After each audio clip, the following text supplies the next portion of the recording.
후보자께서는 최근에 그 혹시 적과에 내통하는 사람이다라고 하는 얘기를 들어본 적이 있습니까? 네, 들어봤습니다.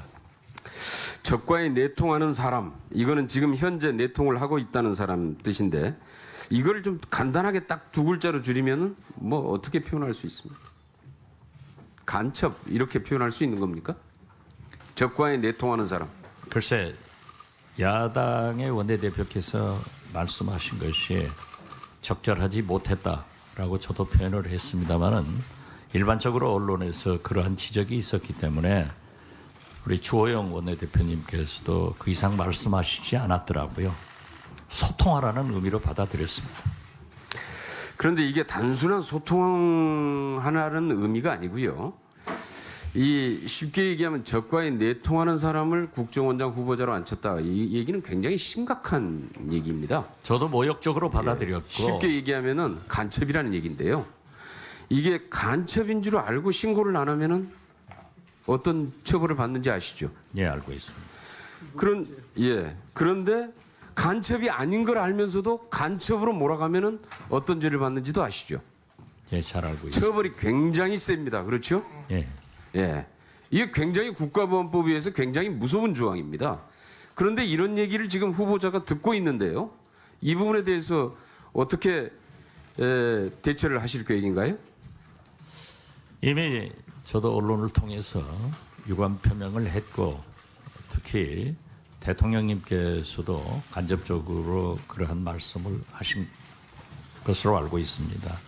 또 일반적으로 언론에서도 상당히 옳지 않다라는 평가가 있었고 우리 존경하는 주호영 대표님께서도 그 후 이렇단 말씀이 없으시기 때문에 저는 유감스럽지만 이해를 하는 쪽으로 정리를 하고 있습니다. 정부를 대표해서 남북 간의 협상을 하거나 이런 일들은 계속 진행돼 왔습니다. 그리고 회담도 진행됐습니다. 나름대로 남북 간에 걸려있는 이런 모든 그동안에 쌓여지는 문제들을 협상을 하고 회담을 해오고 아마 이런 것을 적과에 내통했다고는 얘기를 안 할 겁니다. 쉽게 얘기하면 내통이라는 것은 개인적으로 은밀하게 아마 이렇게 추진되는 걸 얘기할 텐데 공식적으로 남북회담이나 이런 거를 치면은 과거에 이유락 중앙정보부장이 가서 7.4 공동성명 이런 협상을 했다 할지 아니면 박근혜 전 대통령께서 야당 대표 시절에 북한에 가서 김정일 위원장을 직접 만나기도 하고 뭐 이런 것들을 내통이라고 얘기는 안 할 겁니다. 그 내통이라고 했으면은 이게 뭔가의 이제 간첩 행위와 같은 걸 얘기를 하고 있는 것 같은데요.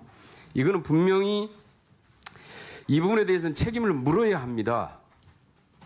이 문제는 우리가 지금 현재 남북이 분단된 이후로 우리 분단 상황에서 이 분단의 아픔을 이용해서 수많은 사람들에 대한 간첩 조작과 이런 일들이 진행돼 왔습니다.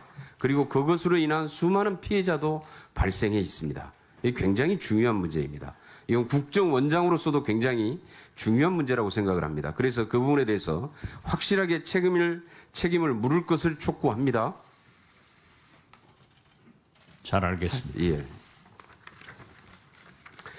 인혁당 사건 그 피해자 문제 관련해서 잠깐 질의를 할 텐데요. 1974년에 발생했던 민청학력 사건 인혁당 재건이가 조정했다는 혐의로 25명이 기소됐고 8명이 사형 그리고 17명이 징역에 처해졌는데요. 이게 이제 중앙정보부와 검찰에 의해서 완전히 국가 권력기관이 조작한 사건이다. 이렇게 판명이 났습니다. 재심 과정에서. 네, 그렇습니다. 그래서 이들이 모두가 다 무죄 판결을 받았고 그것으로 인해서 무죄에 대한 이제 국가 배상금이 지급이 됐는데 1, 2심 판결 결과에 따라서 그 18명에게 490억 원의 가지급이 지급이 됐습니다. 그런데 대법원 판결에서 이 이자를 계산하는 손해배상금의 이자를 계산하는 방식이 바뀌면서 다시 그 중에서 220억 원을 반환하라 이렇게 해서 지금 해서 이 반환해야 되는 상태로 지금 가고 있는데요. 이거를 지금 국정원에서 반환을 안 한다고 그래가지고 이들 재산들에 대해서 가압류하고 부동산 경매를 지금 강제로 진행을 하고 있습니다. 이 중에 지금 이분들이 지금 나이 80 넘으신 고령자들도 있고 거의 사실 반환을 할 능력이 없습니다. 이미 오래전에 했던 내용들이고 이미 받아서 다 소화돼 가지고 없어져 버린 사실 이 배상금인데 이걸 지금에 와서 이걸 사실 반환하는 것도 현실적으로 불가능한데 이들의 지금 집 한 채 가지고 있는 거 그거 재산 압류하고 통장에 조금 남아 있는 것까지 전부 다 지금 압류를 해가지고 경매를 진행한다고 지금. 근데 이 부분에 대해서 국정원에서 어떻게 해결책을 내야 되냐?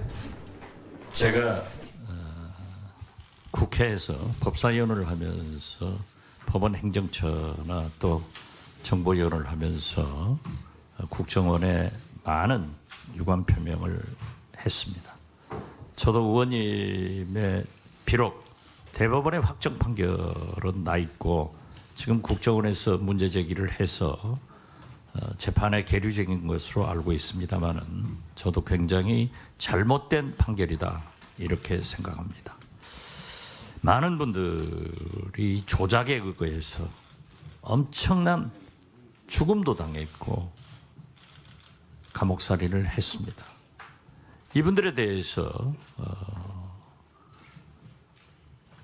1심 판결에서부터 정부의 귀책 사유를 인정해서 이례적으로 1심 판결에서 국가가 배상하도록 집행하도록 그렇게 됐고 2심까지 갔습니다.